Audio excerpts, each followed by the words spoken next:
My oxygen tubing catches against the corner of the bed as I lie down, too depleted to untangle it. A few hours earlier, I thought I had enough energy to make it through the day.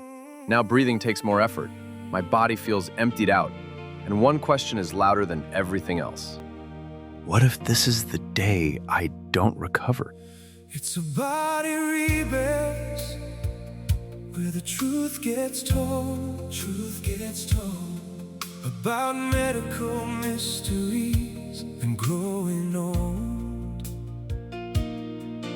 With a little dark humor and a whole lot of grit. When his body throws a tantrum, he rolls with it. Oh God, he rolls with it.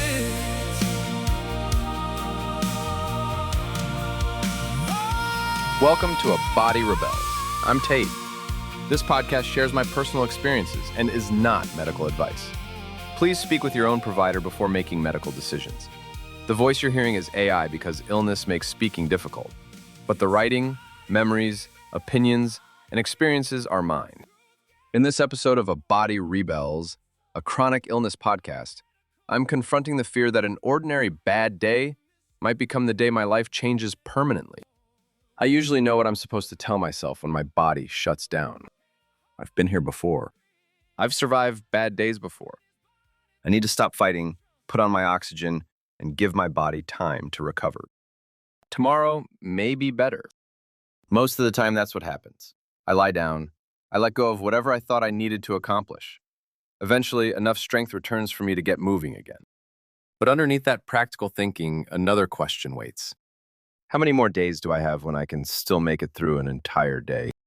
That question scares the hell out of me. I have lived with sarcoidosis for 20 years. During that time, I've had to become honest about what my body can and can't do. My capacity isn't what it once was, and pretending otherwise only makes the consequences harder. Paying attention to my limits has helped me survive. I've learned that I can't keep demanding the performance of the body I had 20 or 30 years ago. Knowing that doesn't make the change easy to accept. Sometimes my world feels as though it's shrinking. The amount I can accomplish gets smaller. The energy available to me disappears sooner. The horizon I can reach seems to move closer. On a relatively good day, I can adjust to that reality. I can pace myself, change my expectations, and work with what I have.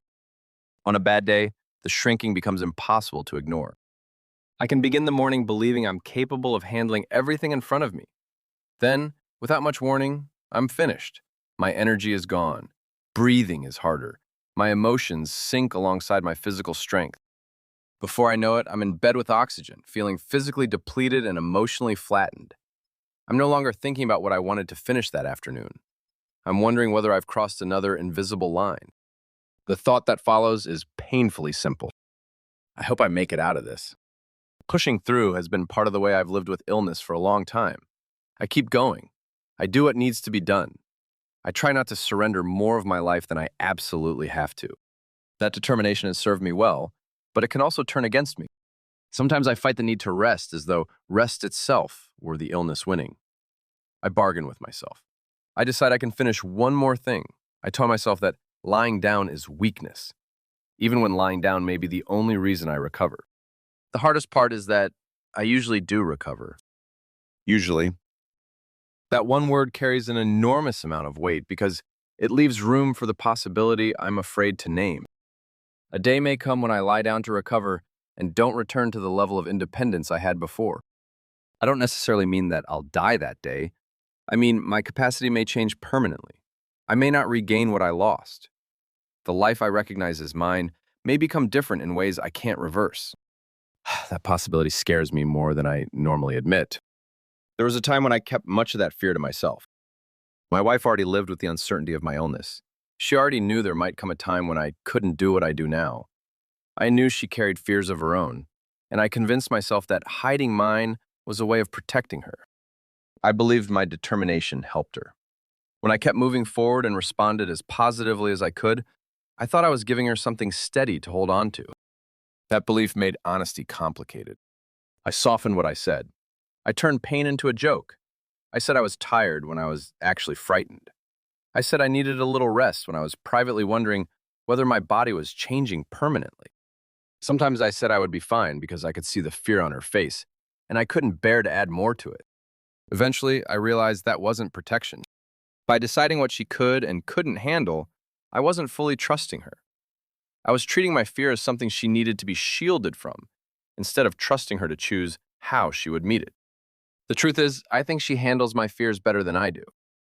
I don't hide those things from her anymore. I tell her when I'm frightened. I tell her when a bad day feels different. I tell her when my mind starts turning a few difficult hours into a prediction about the rest of my life. Being honest with her helps me remain honest with myself. If I hide the fear from her, I can start hiding it from myself too. I minimize it. I rename it. I bury it beneath determination and pretend that pushing forward means I'm not scared. But I can be determined and frightened at the same time. I can tell my wife the truth without making that truth her responsibility to fix. I can trust her to hear what I'm carrying, just as she trusts me to hear what she carries. That honesty hasn't made either of us weaker. It has given us a clearer understanding of where I am, what I'm feeling, and what I need. It has also changed the meaning of strength for me. Strength isn't acting untouched by the possibility of decline. It isn't forcing a smile while quietly imagining the worst. It isn't deciding that every frightening thought must remain locked inside my head. Sometimes strength is looking at my wife and saying, "I'm scared this time." Sometimes it's admitting that a bad day feels different, even when I can't explain why. Sometimes it's allowing her to respond without deciding in advance that my honesty will be too much for her. She is the person I trust to be there. Trusting her presence while hiding my experience from her wasn't complete trust. I can see that now.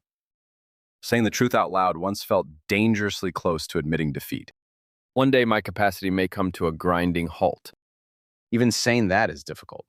Part of me still reacts as though acknowledging the possibility invites it into my life. Fear can feel like prophecy the moment it leaves my mouth. But naming a fear doesn't create it.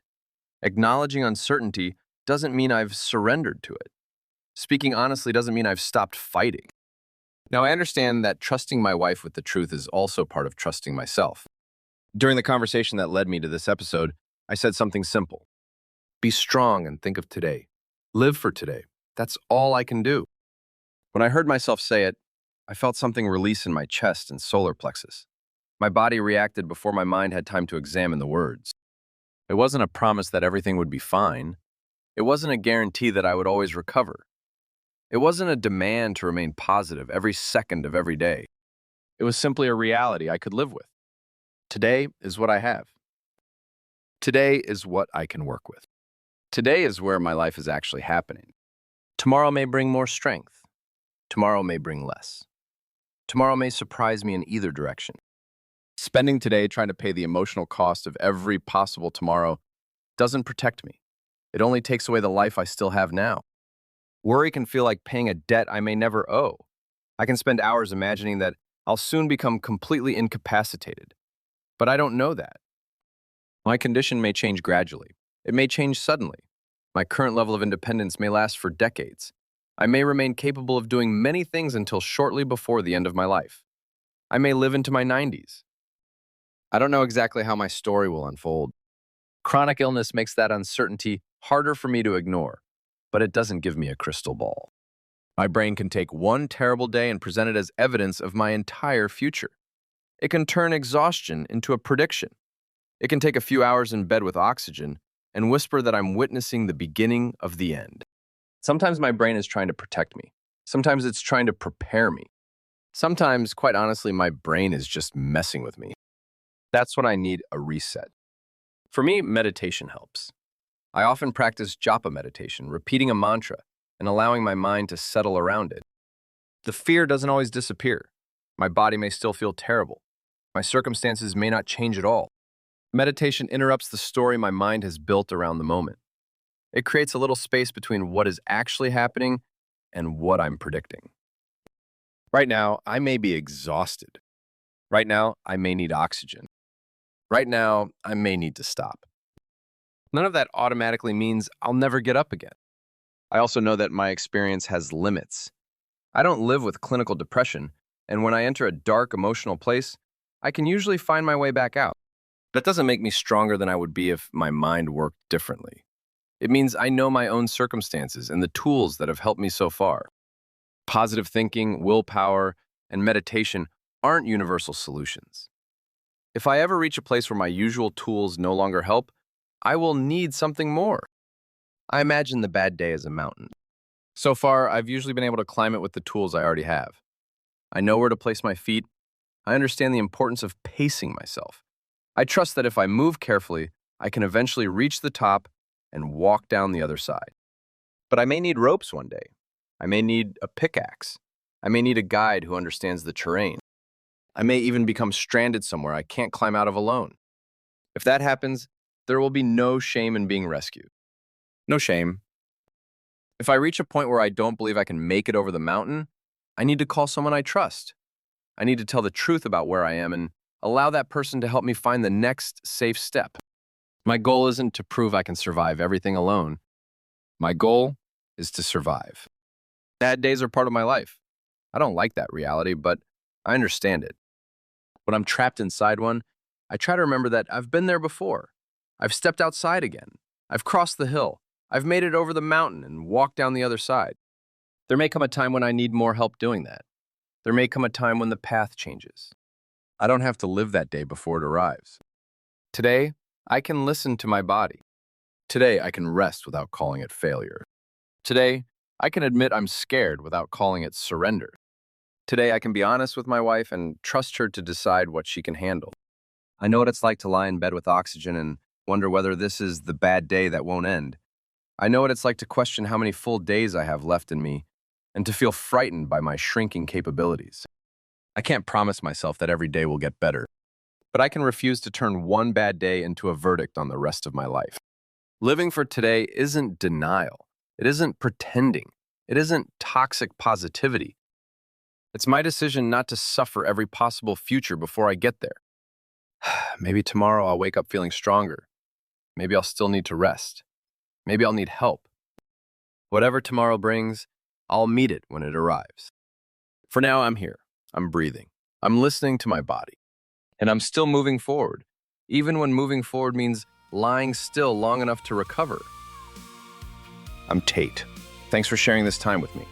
Until next time, take care of yourself, keep breathing, and remember, sarcoidosis is only rare until you're the one living with it. It's a body rebels, where the truth gets told. It gets told about medical mysteries. Life is a mystery.